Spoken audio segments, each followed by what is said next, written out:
Bonjour à tous, c'est GTM 2.0. Comme promis, après le Hyundai Bayonne et le Hyundai Tucson en finition N-Line, il est l'heure maintenant de présenter le Kona. Alors le Kona, c'est un SUV compact, hein. Très belle auto également. Alors le Kona, en fait, il va se placer au-dessus du Bayonne et en dessous du Tucson. Donc c'est vraiment pile entre les deux. Alors, concernant la face avant, à savoir qu'il a été reçu il n'y a pas très longtemps. On retrouve déjà, alors avant, rappelez-vous, hein, le logo était dans la calandre. Maintenant, il est extérieur à la calandre. Calandre qui d'ailleurs a vraiment été bien modernisé. L'éclairage, le système d'éclairage a également été revu par Hyundai. C'est très bien aussi, hein. Donc voilà. Alors concernant les moteurs, alors oui, moteurs ils sont bien équipés. C'est encore une fois une version hybride 48 volts. D'ailleurs c'est marrant, c'est que depuis que j'ai tout présenté, j'ai présenté que du 48 volts. Le Tucson en 136 chevaux avec un hybridation 48 volts. Le Bayonne avec 100 chevaux 48 volts encore une fois. Et maintenant un Kona qui fait 48 volts. Alors pour continuer pardon. Alors le profil, bah écoutez, il change pas beaucoup d'évolution comparé à l'ancien parce qu'il est déjà très beau. Il s'est surtout bien modernisé, on va dire, hein. C'est le cas de dire. Les jantes également, hein, des jantes moyennes qui sont très beaux, qui sont très belles aussi, pardon. Et à l'arrière, alors là par contre, les évolutions se voient un petit peu moins, mais elles sont présentes. À savoir que maintenant les clignotants deviennent 100% à LED sur 3 branches, les feux de recul restent au même endroit, et les feux ont été légèrement affinés comparé à l'ancienne génération. Voilà. Alors, maintenant, on va passer à l'intérieur. Parce que là, il y a également je le redis encore, mais il y a toujours des choses à dire. Vraiment génial. Déjà, à part qu'il fait chaud. Alors, bienvenue à l'intérieur du Hyundai Kona. Alors, déjà, on retrouve, je vais ouvrir la porte pour vous y montrer, un combiné d'instrumentation numérique. Même taille d'ailleurs que dans le Bayonne et que dans le Tucson. Mais qui reste bien. Toujours, comment ça s'appelle? Oui, l'écran ne marche pas. Toujours l'écran central qui est toujours à la même taille, qui est également très bien. À savoir qu'il est quand même plus grand que celui qui est à l'intérieur du Bayonne, que vous voyez juste là. Il est légèrement plus grand.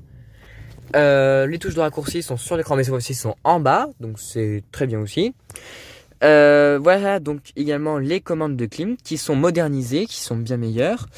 Et à savoir également, ça j'ai toujours voulu avoir ça dans ma voiture, mais en ce moment ça ne s'est pas fait. Un chargeur système à induction. Cette fois-ci on a bien un démarrage stop and start. Les commandes au volant sont toujours là. Et concernant les matières, bah écoutez, alors c'est pas du plastique dur, c'est pas du plastique moussé non plus, mais c'est très beau. C'est un peu en nid d'abeille, on a l'impression d'avoir une voiture sportive. Qui est assumée d'ailleurs par les ingénieurs de Hyundai. On retrouve également comment ça s'appelle, du plastique, le même plastique qui est sur toute la partie haute du véhicule. Sur la bande centrale, là par contre c'est du plastique dur, mais c'est pas si grave parce que ça c'est du plastique dur, mais l'assemblage de ces plastiques durs est sérieux. Ensuite, concernant les rangements, alors 2 gros porte-gobelets déjà ici, un gigantesque vide-poche central dans la coudoir centrale, pardon. Et une boîte à gants toujours aussi importante. Même si là elle est quand même un petit peu plus petite. Elle est quand même un petit peu petite. Mais je pense que l'effet d'avoir mis des rangements également des vides-poches plutôt moyens, qui sont bons, hein, qui sont moyens, qui sont corrects on va dire. Et un gigantesque rangement fait du coup un contrebalancement. Et du coup on a quand même de très longues surfaces de rangement. Passons aux places d'arrière. Place d'arrière également de ce Hyundai à voir. Donc si déjà j'ai été bluffé par le Hyundai Bayonne, je pense que là je dois être encore plus impressionné. Alors que me dis-je? Eh ben écoutez, il dit que c'est plutôt bien, hein, c'est dans la moyenne de la catégorie, sans plus ni moins. La place encore une fois à la tête qui fait, je rappelle, 1m80. Toujours les prises de recharge pour brancher un appareil électronique, un écran. Et également un très astucieux, on va dire, rangement où on peut faire directement glisser son téléphone à l'intérieur pour avoir de la place. Et également, ça c'est intéressant, des filets tout autour. On retrouve d'ailleurs ce plastique en nid d'abeille également au porte-arrière. Ah, voilà pour... Ah petite remarque déjà minute, je crois que j'ai compris comment j'ai fait pour rester coincé dans le Tucson. Il y a dû avoir ce bouton qui en fait était une commande de verrouillage. Je saurai comment sortir pour la prochaine fois. Et taille du coffre, qu'est-ce que ça dit? Non, c'est pas un coffre automatique, un haillon automatique, mais c'est bien aussi. Alors, on a de la place, hein, là encore, hein, c'est très bien. On a déjà plus de place ici avec également kit de réparation, et j'en passe. Également, alors là, on n'en a pas, pardon, mais c'est pas très grave en soi. Mais par contre, en y pliant, on doit avoir quand même un bon volume. La page arrière, par contre, ne s'enlève pas.